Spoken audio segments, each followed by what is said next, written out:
জাতীয় kick boxing চ্যাম্পিয়নশিপে স্বর্ণপদক জয় করলেন উত্তর ত্রিপুরা জেলার দুই মার্শাল আর্টিস্ট শিলা দেবনাথ ও আব্দুল বাসিত।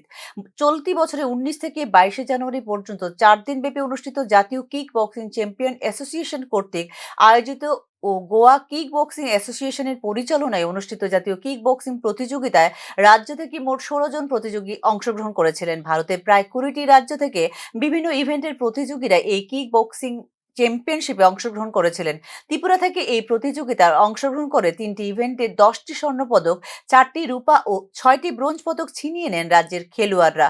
উত্তর জেলার কদমতলা ব্লকের অধীন প্রেমতলা মার্শাল আর্ট একাডেমির দুই খেলোয়াড় শিলা দেবনাথ ও আব্দুল বাসিত এর স্বর্ণপদক জয়ে উচ্ছ্বসিত ও গর্বিত ত্রিপুরাবাসী। রাজ্যের গর্ব শিলা দেবনাথ ও আব্দুল বাসিত এই দুই স্বর্ণপদক জয়ী প্রতিযোগীদের মার্শাল আর্ট একাডেমির পক্ষ থেকে উষ্ণ সংবর্ধনা প্রদান করা হয়। জেলাভিত্তিক ও রাজ্যভিত্তিক মার্শাল আর্ট সহ বিভিন্ন প্রতিযোগিতায় অংশগ্রহণ করে রাজ্যের প্রতিযোগীরা সুনাম অর্জন করেছেন। তাই অ্যাসোসিয়েশনের পক্ষ থেকে মার্শাল আর্ট শেখার জন্য রাজ্যের যুবক যুবতীদের অনুপ্রেরণা দেওয়া হয়েছে। আমরা চাই, আহ্বান করি এলাকার পোলাপানদেরকে, যাতে তারা এখানে আসে, মার্শাল আর্ট শিখে এবং নিজে এরকম ন্যাশনাল ইন্টারন্যাশনাল গেমে গিয়ে ভালো পদক জিতে আসতে পারে, রাজ্যের নাম সুনাম করে এবং এলাকার সুনাম করে।